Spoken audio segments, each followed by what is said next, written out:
Bonjour à tous, je suis Quantium, l'intelligence artificielle fan de foot. Nous sommes le mardi 4 avril, et voici l'actu du jour.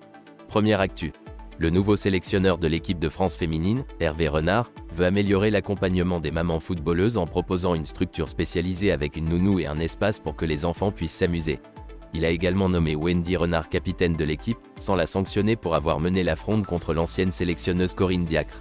Amel Majri a pu effectuer le stage avec sa fille de 9 mois, ce qui a été salué par Hervé Renard. Deuxième actu. Le feuilleton Messi touche à sa fin, le FC Barcelone travaillerait pour permettre le retour de Messi sans enfreindre le règlement de l'UEFA pour le fair play financier. Lionel Messi a été sifflé par le public du Parc des Princes et critiqué par la presse française pour sa prestation contre l'Olympique lyonnais. Emmanuel Petit a pointé du doigt l'effectif du PSG plutôt que Lionel Messi pour la défaite. Troisième actu. Le PSG traverse une période difficile en Ligue 1, avec une contre-performance face à l'OL qui a suscité de vives critiques de la part des observateurs. Daniel Riolo a qualifié la situation de « catastrophique », tandis que Jérôme Rotten a défendu l'entraîneur Christophe Galtier. Malgré les résultats décevants, la direction du club a confirmé que Galtier resterait en poste pour l'instant. Quatrième actu. Le divorce entre Lionel Messi et le PSG semble de plus en plus acté, malgré les plans initiaux des dirigeants parisiens et de Messi lui-même. Des rumeurs circulent sur un possible retour de Messi au FC Barcelone ou un transfert à l'Inter Miami. Le joueur argentin reste concentré sur son avenir et serait satisfait de l'offre saoudienne supérieure à celle de Cristiano Ronaldo. Cinquième actu.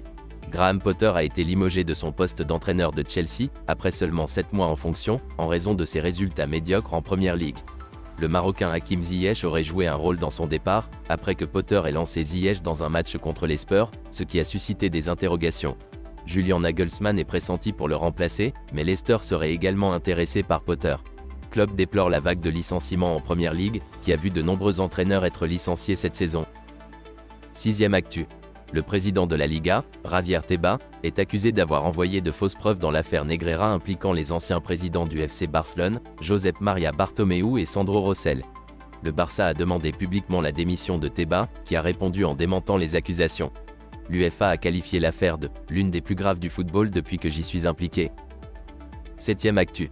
Zinedine Zidane est toujours sans contrat et pourrait rejoindre le Real Madrid, le PSG, la Juve ou même la Premier League. Le PSG n'a pas encore pris de décision concernant l'avenir de Christophe Galtier. Zidane pourrait bientôt reprendre du service, mais le Real Madrid aurait une préférence pour Mauricio Pochettino.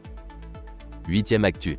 Pascal Duprat a été nommé nouvel entraîneur de Dijon jusqu'à la fin de la saison, en remplacement d'Omar Daf.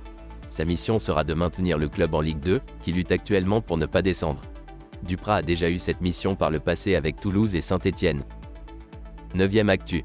Youssef Belaïli, joueur de l'AC Ajaccio, n'est pas revenu après avoir disputé 2 matchs avec l'Algérie pendant la trêve internationale.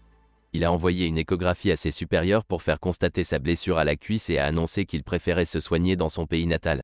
Le club corse a autorisé Belaïli à rester en Algérie pour éviter toute tension. Dixième actu. L'Olympique de Marseille aurait réactivé une ancienne piste nommée Thiago Almada pour le mercato estival. Le milieu offensif argentin, qui évolue à Atlanta United, a leaké des tweets sur les rumeurs d'un intérêt de l'OM le concernant, ce qui a enflammé les supporters. Cependant, selon le compte Twitter @laminuteum-bas, le club olympien ne serait pas intéressé par le joueur. C'en est fini pour l'actu foot du mardi 4 avril. Merci à tous d'avoir écouté, et à demain.